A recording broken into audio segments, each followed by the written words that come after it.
সুখে শরম নাই, একবারে শরম নাই। আরে তুই হলি কিন্তু একবারে বেশরম। আমাকে বলস আরে মুখ পোড়া বানা পায়ের উপর পা তুলিয়া আমাকে বলস কোন পদের ধুল নিবি রে নিকষার সন্তান। আরে তুই তোর খবর জানিস না, জানতি যদি তাহলে আমাকে অপমান করে কথা বলতি না। আমার খবর তুই কি জানিস বল? আরে তোর মা আরে কি ছিল, তোর জন্ম কি করে হলো সম্পূর্ণভাবে কিন্তু আমি জানি। উড়া জানে, উড়া জানে। আর এদিকে রাবণ রাজা তখন হনুমানকে কহিতে লাগলো, হনুমান, ওরে হনুমান, হ্যাঁ। এই তোর জন্ম কেমন করে হয়েছে কেমন করে হয়েছে থেকে একবার শুন। হ্যাঁ বলো।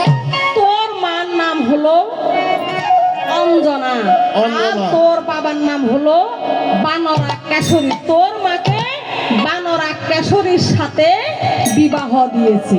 আচ্ছা একদিন ওই যে মলয় পর্বতে তোর মাকে নিয়ে এই যে বানরা কেশরী সেইখানে এই যে গিয়েছিল, আর সেইখানে তোর এই যে পবন তোর মাকে যখন দেখলেন, এই যে তোর মাকে দেখে পবন যখন এই যে বাতাস বাহিত করতে লাগলেন, এই দক্ষিণালী বাতাসে তোর মায়ের বসন একটু সরে গেল। তা দেখিয়া তোর মাকে এই যে পবন কামে মোহিত হলো। তবে তোর মারে করিল সিঙ্গা, আরে পবন ধরে তোর মাকে করিল সিঙ্গা, আরে পবন ধরে তোর মাকে করিল সিঙ্গা, ওরে তোর মারে তোর মাঝে করিল সিঙ্গা, আরে সেই ঘরেতে জন্ম নিলি হলুদুরা খা, ওরে সেই ঘরেতে জন্ম নিলি হলুদুরা খা, ওরে সেই ঘরেতে জন্ম নিলি হলুদুরা খা, ওরে সেই ঘরেতে জন্ম নিলি হলুদুরা খা, ওরে সেই ঘরেতে জন্ম নিলি পবন আনন্দ, সেই ঘরেতে জন্ম নিলি পবন আনন্দ, ওরে নরের নাপর হইলি বেটা ইহার কারণ, ওরে ধরের নপর হলি বেটা ইহার কারণ, ধরের নপর হলি বেটা ইহার কারণ, ওরে ধরের নপর হলি বেটা ইহার কারণ। আমার জন্মকর্মের কথা তো বলেছি।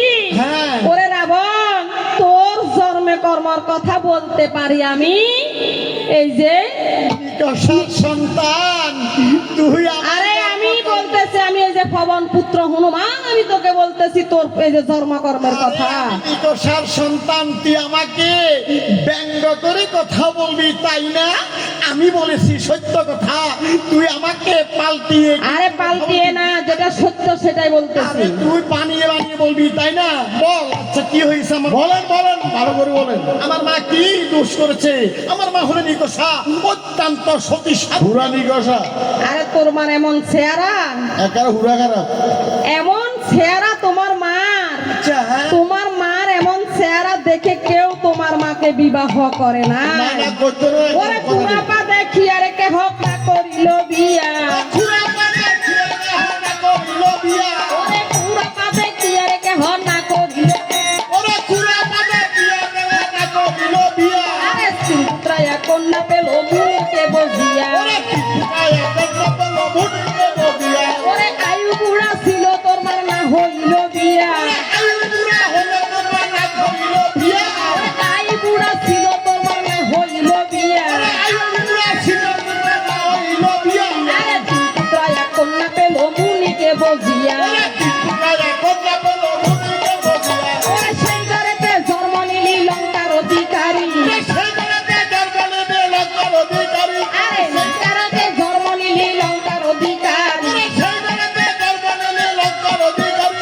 আরে ওই কারণে রাজা হইয়া নারী করলি চুরি, ওরে এই কারণে রাজা হইয়া নারী করলে শুরু, ওরে নারী চোরা তুই রে, নারী চোরা তুই রে, তোরা তোর রে, বংশের মধ্যে কালী দিলি নারী চোরা তুই রে, বংশের মধ্যে কালী দিলি নারী চোরা, ওরে বংশের মধ্যে কালী দিলি নারী চোরা তুই রে, বংশের মধ্যে কালী দিলি নারী চোরা তুই রে, রাম জয় রাম জয় রাম জয় রাম জয় রাম জয় রাম। এই নারী সুরা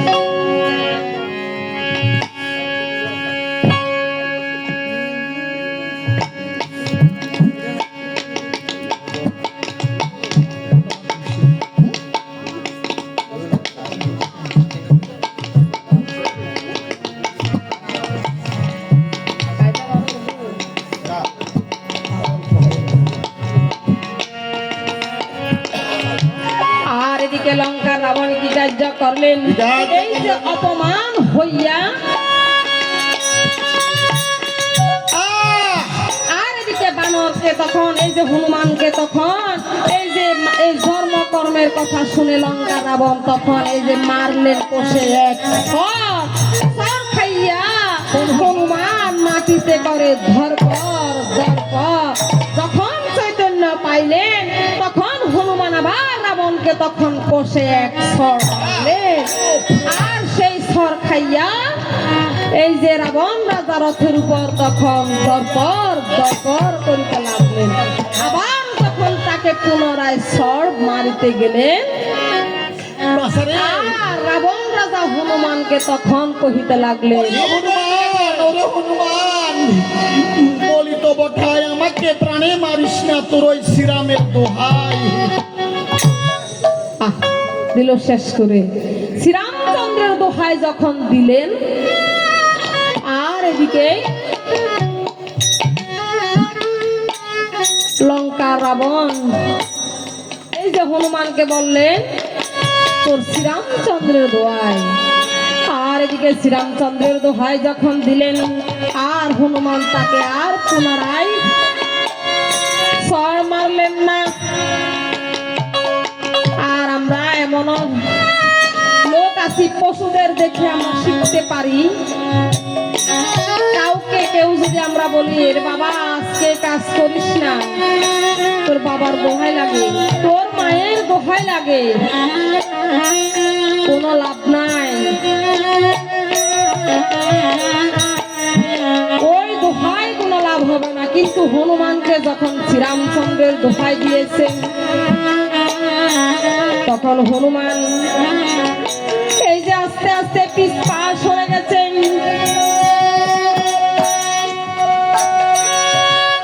আস্তে আস্তে যখন হনুমান পিছ পা সরে গেছেন, কারণ আমাকে আমার শ্রীরামচন্দ্রের দোহাই দিয়েছেন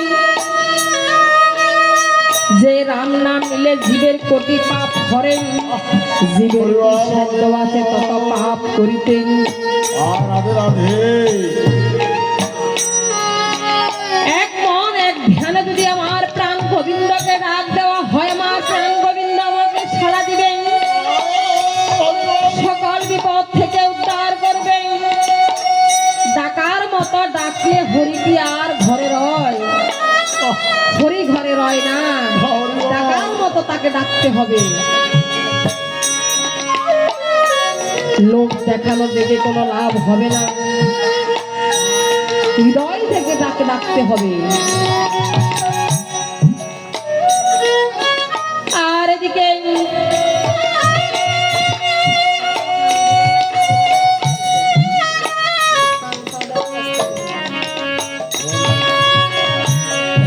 ঠিক আছে, আপনারা একটু সবাই পান চা খেতে মনে হয় একটু ইচ্ছুক,